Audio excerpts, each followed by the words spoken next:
Hi friends, good morning. আজ হচ্ছে বৃহস্পতিবার, ক তারিখ আমার মনে নেই।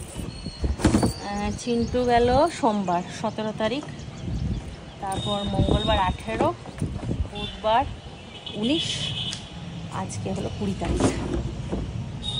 এখন আমি ছাদে এলাম, পুজো করব। জানোই তো মায়ের চোখে অপারেশন হয়েছে, এতদিন মা পুজো করছিল, কিন্তু এখন আর পুজো করতে পারছে না, কারণ চোখে কম প্রেশার দিতে বলেছে। তো তাই পুজো করতে গেলে শঙ্খ বাজাতে হবে, অনেক রকম প্রবলেম আছে। ওই জন্য এখন কয়েকটা দিন আমি পুজো করছি। তারপর রোদ লাগা যাবে না, ছাদে এলে তো রোদটা লাগবেই চোখে। এখন কালো চশমা দিয়েছে, সেই কালো চশমা পরে বসে আছে। আর তোমাদেরকে অনেক দিন ছাদটাও দেখানো হয়নি, এখন একটু ছাদটা দেখাই। যে ফুলগুলো হয়েছে, সেই আসানসোল গিয়েছিলাম আসার দিনে, আসানসোল গিয়েছিলাম, সেই আসার সময় যে ফুলগুলো নিয়ে এসেছিলাম, গাছগুলো, ওই গাছের ফুল ওইখানে হয়েছে অনেকগুলো।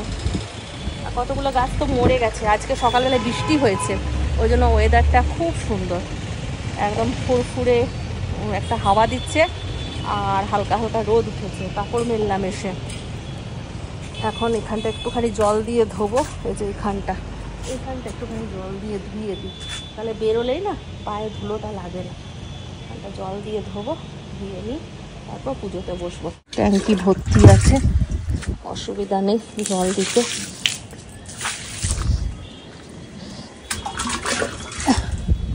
কালকে আমাদের এখানে একটা ঘটনা ঘটে গেছে, দেখাই। ওই যে বাড়িটা দেখতে পাচ্ছ, একটা সামনে আছে একটা মানে হালকা কালারের বাড়ি, আর ওই পাশে আছে একটা নতুন বাড়ি, রং হয়েছে, তার মাঝে একটা বাড়ি আছে সবুজ কালার, হালকা হালকা দেখাচ্ছে। এই বাড়িটাতে একটা অ্যাক্সিডেন্ট হয়ে গেছে কাল সন্ধেবেলায়। অনেকক্ষণ ব্যালকনিতে দাঁড়িয়েছিলাম, পুলিশ এসেছিল, তারপর অনেক লোকজন, একজন ছিল ওখানে, ওই ভাড়াটিয়ে, ওই রোডের কাজ বাজ করতো, একাই থাকতো। তো চোখে বলছে কম দেখতে পেত, 38 বছর বয়স লোকটার। নিয়ে পিছন দিকে কুয়ো জল তুলতে গেছে, পড়ে গেছে কুয়োতে। এবার একাই থাকতো, তো এবার অত খোঁজ খবর কেউ নেয়নি। ওনার বউ 2-3 দিন পরে খবর নিয়েছে যে উনি ফোন টোন কিছু তুলছে না, কি হয়েছে, পুলিশে কমপ্লেন জানিয়েছে। আর এইদিকে ওই বাড়িতে যারা থাকে, বাড়ি মালিক, ওনারা বলছে গন্ধ আসছে কোথার থেকে।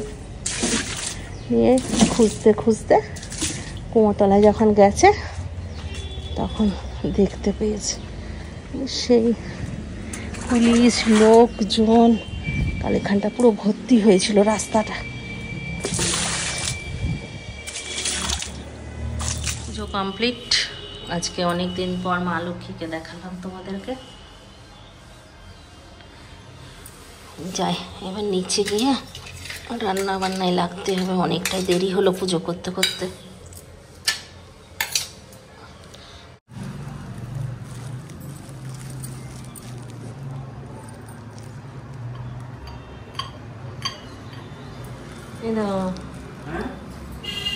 কেমন লাগছে কালো চশমা পরে?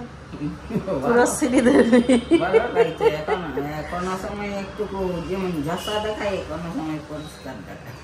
খুলে দিলে তো আরো ভালো লাগবে, এখন কটা দিন এরকম, তারপর ভালো লাগবে। চশমা পরে আপনাকে খুব সুন্দর লাগছে, সেটা বলছি। একদম পুরো ছেলের বউ হয়ে গেছে না শুনে আমার। কত সুন্দর লাগছে, আমার শাশুড়ি দেখতে ভালো সুন্দর দেখতে, নূতনের মতন দেখতে না। নূতন ফিল্ম আর্টিস্ট, নূতন বলে একটা ফিল্ম আর্টিস্ট আছে, নূতনের মতন দেখতে। কাশি হচ্ছে খুব, গরম জল খাবে? না না, কালকে একটু ঘিটা নিলাম না, আর একটু রাতে নিয়ে নেব। দুবার বরঞ্চ কপটা উঠলো, এদিকে ফেললাম। হ্যাঁ, কপটা যতবার উঠবে ফেলে ওই ঘিটাতে বুকটাই থাকে না, ওটা কাঁসা, ওটা উঠে গেলে পরিষ্কার হয়ে যাবে ওইটা। ও প্রসাদটা দিয়ে দিই, ভুলে যাচ্ছি। হ্যাঁ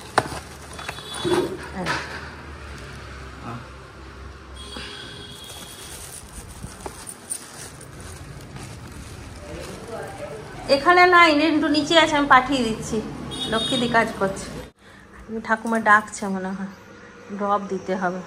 ঠাকুমার ড্রপ দেওয়ার দায়িত্ব রিন্টু, সারাদিন ও ড্রপ দিতে থাকে। ইলিশ মাছ এখানে ভিজতে দিয়ে গেছি, আজ কদিন ধরে ইলিশ মাছই খাওয়া হচ্ছে। ইলিশ মাছটা ভাজা করবো, ভাজাটা পছন্দ করছে কিন্তু বাবা আমার শাশুড়ি মা দুজনেই ইলিশ মাছ ভাজা খেতে ভালোবাসে। 12:15 বেজে গেল, দেখি ফ্রিজে কি সবজি আছে। শাক এনেছিল কাল কিন্তু বাবা।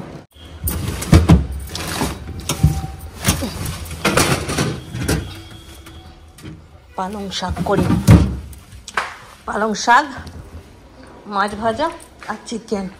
রূপা এখনই ফোন করেছিল, বলছে কম কম সবজি কর, তেল মশলা তাহলে কম লাগবে। যত বেশি সবজি করবি তত বেশি তেল মশলা লাগবে। কথাটা ঠিকই বলেছে। আর আমাদের ঘরে যা বাজার আনা হয় না, 2-3টে করে সবজি না করলে বাজার পচে যাবে।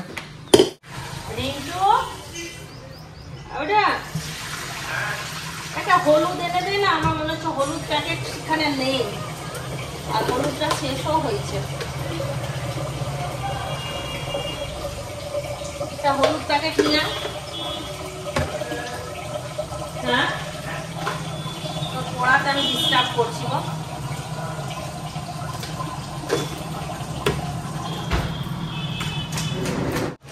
আমার শাশুড়ি মার অনেক নিয়ম, বৃহস্পতিবারে রবিবারে তেতো খাওয়া যাবে না, বুধবারে চিন্টুর জন্মবার তেতো খাওয়া যাবে না।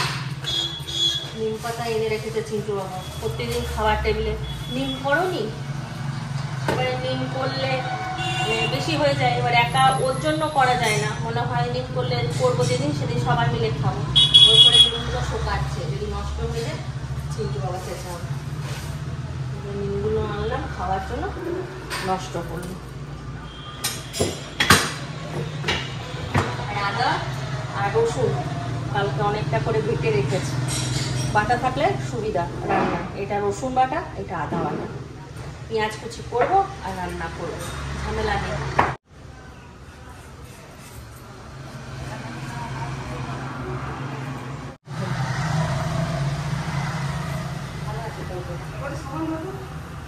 সাবান তো নাই মনে হয়,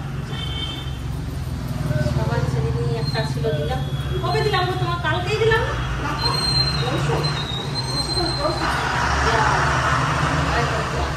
আলু নিয়ে আসি, বুঝলি, আলু আর সাবান কটা নিয়ে জ্বালাচ্ছি, ছেলেটা পরীক্ষা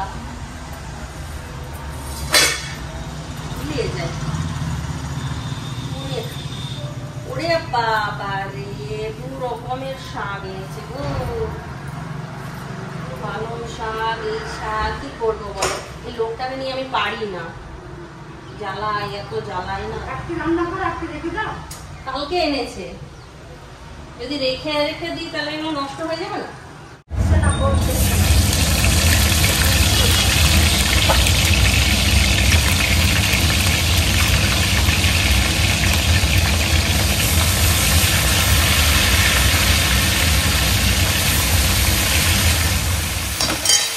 আজকে পালং শাকটা ইলিশ মাছের মাথা দিয়ে করে দিচ্ছি। ইলিশ মাছের মাথাগুলো না জমে যায়, খাওয়াই হয় না, এটার সাথে দিয়ে দিলে খাওয়া হয়ে যায়।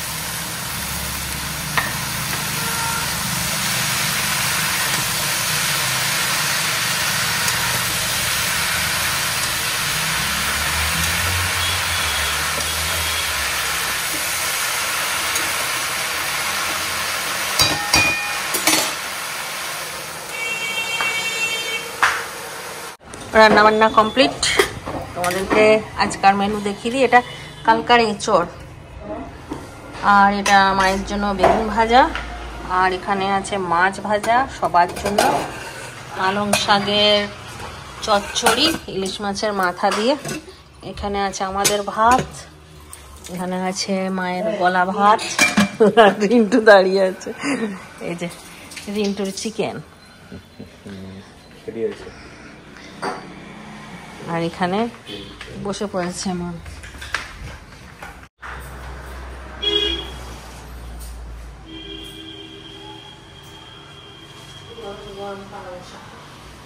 পালংশাকটা চাপিয়ে রেখেছিলাম।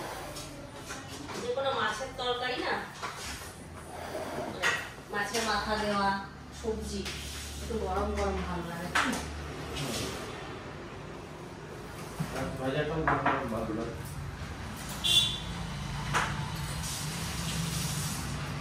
গরম গরম নাই মাছ ভাজাটা, ঠান্ডা হয়ে গেছে। তাও ভালো লাগে ভাজা, ঠান্ডা হলেও ভালো।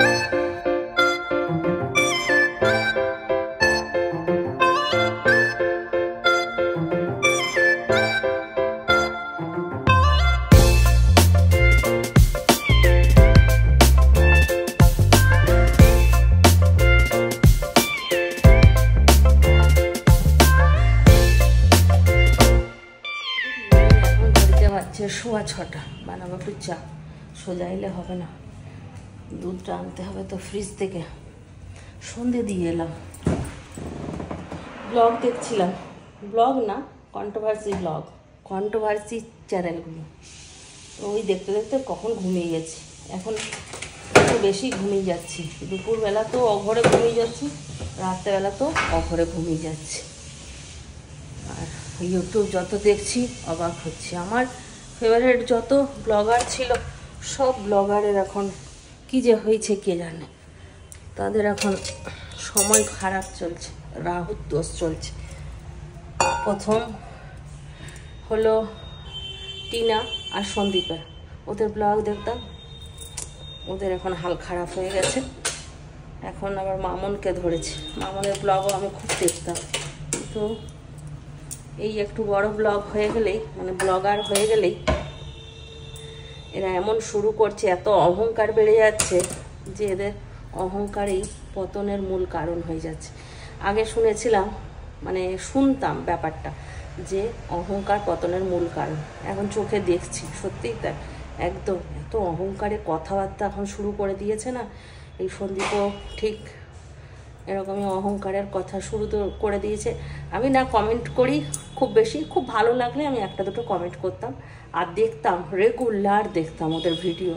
মানে যদি আমি 6 দিন না দেখতে পারতাম, একদিন বসে 6 দিনের ভিডিও দেখতাম, এত ওদেরকে আমি দেখতাম। কিন্তু এই যে কন্ট্রোভার্সি চ্যানেলগুলো তো পরে বলছে, আমরা আগেই ওদের ভিডিও দেখা বন্ধ করে দিয়েছি এই সব মানে অহংকারী কথাবার্তার জন্য। সন্দীপের ব্লগ তো কবে দেখা বন্ধ করে দিয়েছি। আর মামনের দেখতাম, আমি জানতাম না এই ব্যাপারটা। কয়েকদিন চিন্টু যাওয়ার পর ব্লগ দেখা হয়নি। হঠাৎ করে আমার একটা কন্ট্রোভার্সি চ্যানেল নজরে পড়লো, ওর মধ্যে দেখলাম মামনের ফটো দেওয়া। আমি বললাম কী হলো, নিয়ে আমি আগে কন্ট্রোভার্সি চ্যানেলটা দেখলাম, তারপর বুঝতে পারলাম যে মামন কিছু বলেছে। আবার ওর ভিডিওতে গেলাম, ওর ভিডিও গিয়ে দেখলাম, দেখছি হ্যাঁ ও এমন কিছু কথা বলেছে যে কথাগুলো একদম মানে যা ইচ্ছা তাই। এরা এত বড় বড় ব্লগার হয়ে এত মানুষ ওদেরকে ভালোবাসে, তারপরে যারা এগুলো কী করে করতে পারে কে জানে।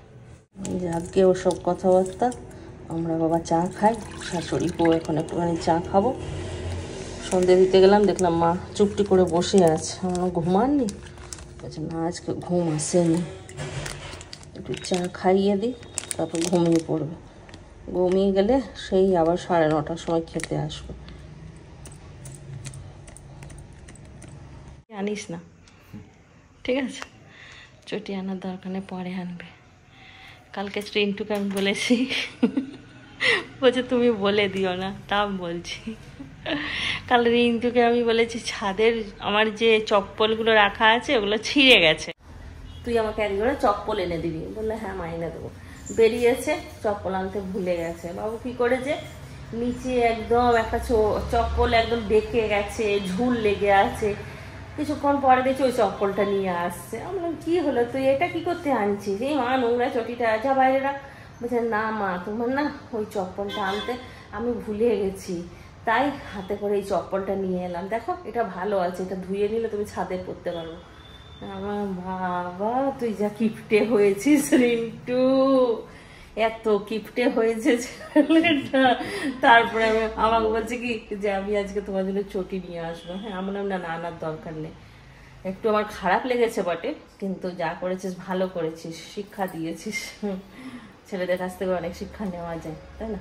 জিনিসটা নষ্ট হচ্ছিল। নষ্ট বলতে আমি দেখিনি, এরা বাইরে পড়ে চলে যায় তো সেই চটি আর ঘরে ঢোকায় না, তো ধুয়ে অবশ্যই ওটা ব্যবহার করা যায়। তো এনে দিল, নিয়ে আমি ছাদে গিয়েই রাখলাম। তো আনিস না ওটা, আর চপ্পল নিয়ে নষ্ট করিস না, ঠিক আছে? তো খালি নুডলসটা নিয়ে চলে আসবে। আজকে রাতে নুডলস বানাবো, নুডলস খাবো, অনেকদিন খাইনি। মেঘলা মেঘলা ওয়েদার তো, গরম গরম লাগছে। দরজাটা খুলে দিই, তাহলে হাওয়াটা ঢুকবে। মিষ্টির দোকানটা বেশ সুন্দর সাজিয়েছে না, এখানটা দেখতে সুন্দর লাগে। রাস্তাটা তো গাড়ি যাচ্ছে।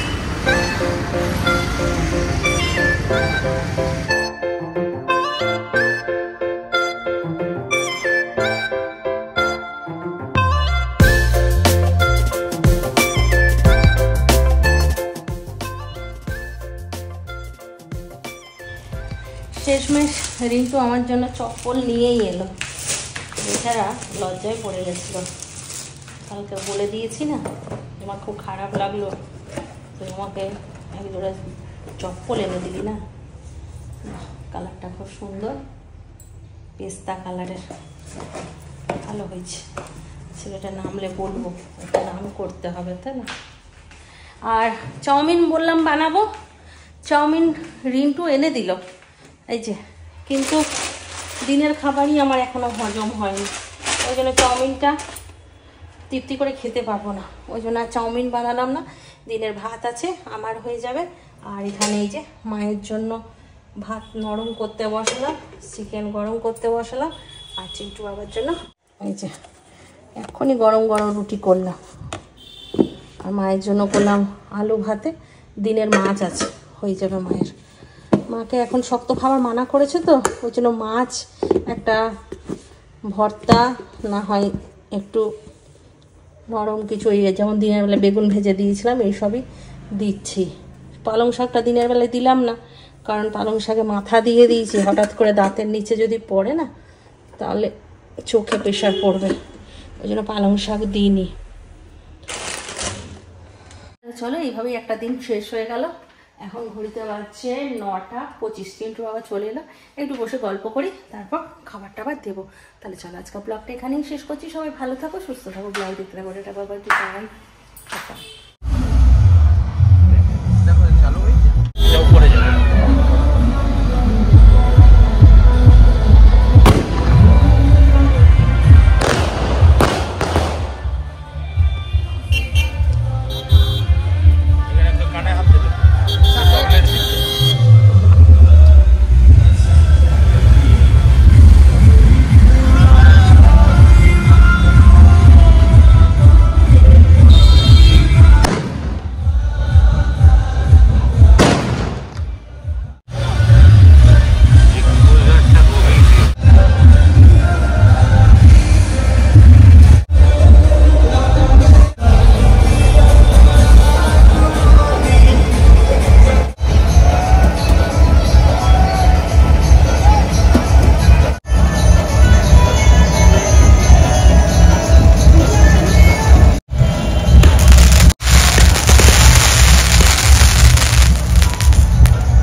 কমপ্লিট।